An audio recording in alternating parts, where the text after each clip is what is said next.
सूचना केवल हमारे विचार हैं, वित्तीय सलाह नहीं। निर्णय लेने से पहले खुद शोध करें। किसी भी लाभ या हानि के लिए हम उत्तरदायी नहीं हैं।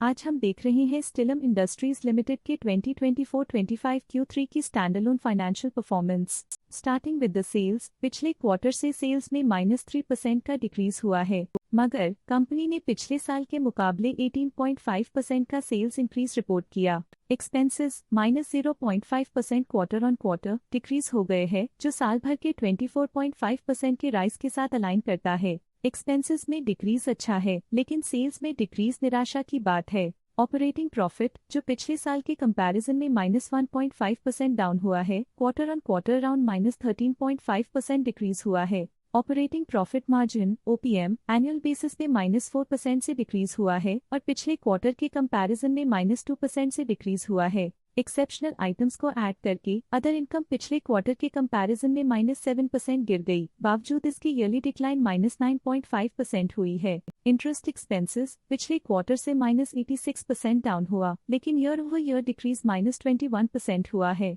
डिप्रिशिएशन कॉस्ट में 1% का क्लाइम देखने को मिला और ईयरली बेसिस पे 5.5% का इंक्रीज देखा गया। Profit before tax annually -2.5% decrease हुआ, लेकिन प्रोसीडिंग क्वार्टर से -9.5% डिक्रीज हुआ है। इस साल कंपनी ने 28% टैक्स पे किया और क्वार्टरली कंपनी ने 28.5% टैक्स पे किया है। नेट प्रॉफिट ने ईयर ऑन ईयर -3% का डिक्लाइन दिखाया, लेकिन लास्ट क्वार्टर से -11% का कंट्रैक्शन हुआ है। इस क्वार्टर के दौरान कंपनी का परफॉर्मेंस इतना अच्छा नहीं रहा।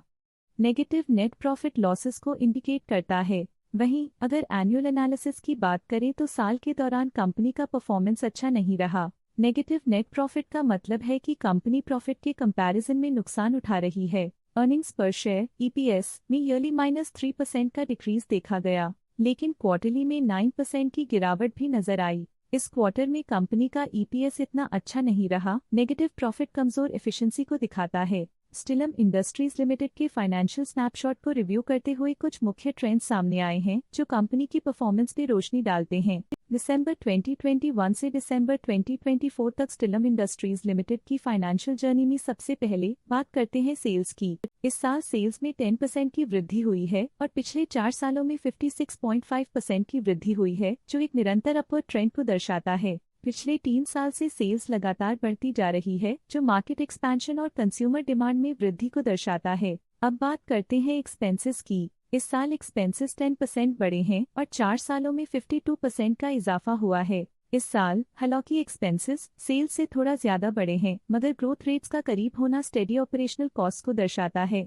ऑपरेटिंग प्रॉफिट का सफर स्टेडली ऊपर चढ़ रहा है, इस साल 8% की बढ़ोतरी के साथ और पिछले 4 सालों में 79.5% का नोटिसेबल राइज हुआ है। पिछले 3 साल से ऑपरेटिंग प्रॉफिट लगातार बढ़ रहा है, जो कॉस्ट मैनेजमेंट और ऑपरेशनल कुशलता को दर्शाता है। नेट प्रॉफिट का सफर ऊपर की ओर चल पड़ा है, इस साल 11% की चढ़ाई के साथ पिछले 4 सालों में 92% की शानदार वृद्धि हुई है। पिछले 3 साल से नेट प्रॉफिट लगातार बढ़ रहा है, जो फाइनेंशियल हेल्थ को मजबूती देते हुए इन्वेस्टर्स का ध्यान आकर्षित करता है। इस साल EPS ने ऊंचाइयों को छुआ है 10% की वृद्धि के साथ, जो पिछले 4 सालों में लगभग 1.5 गुना की मजबूत वृद्धि पर आधारित है।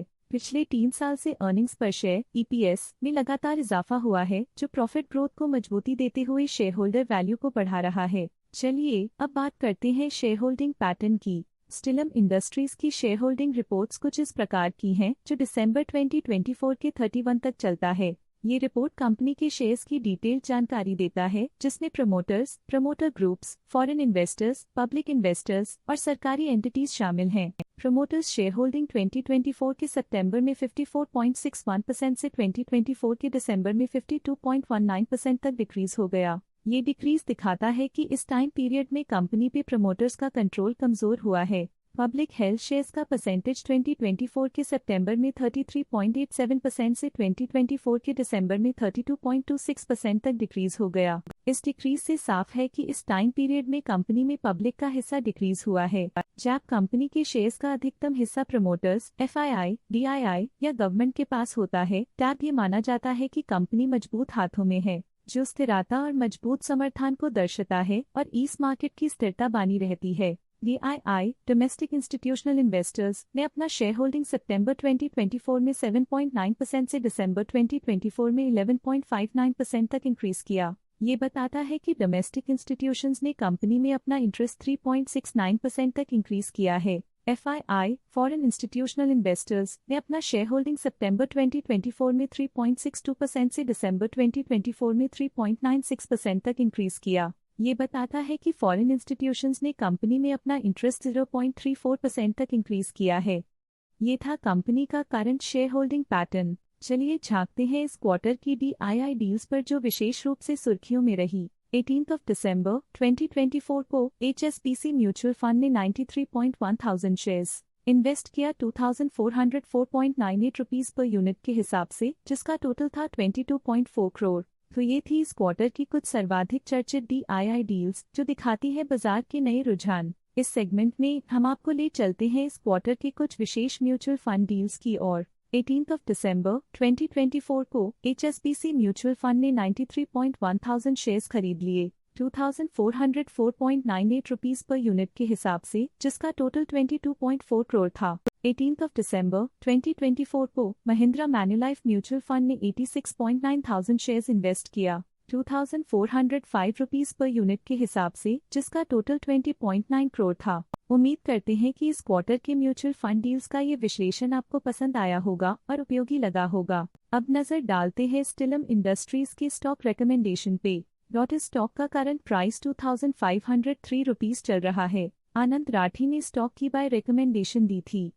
उन्होंने स्टॉक का टारगेट प्राइस 2,582 का अनुमान लगाया था। रिकमेंडेशन के समय स्टॉक का प्राइस 1,753.15 चल रहा था, जो करंट प्राइस से 44.2% अप है। ईस्ट इंडिया सिक्योरिटीज लिमिटेड ने स्टॉक की होल्ड रिकमेंडेशन दी थी। उन्होंने स्टॉक का टारगेट प्राइस 2,359 का अनुमान लगाया था। रिकमेंडेशन के समय स्टॉक का प्राइस 2,181.55 चल रहा था, जो करंट प्राइस से -9.4% डाउन है। आज के लिए फाइनेंशियल सेक्टर में इतना ही। देखने के लिए धन्यवाद। स्टॉक लेटेस्ट न्यूज अपडेट के लिए चैनल को सब्सक्राइब करें और वीडियो को लाइक एंड शेयर करें।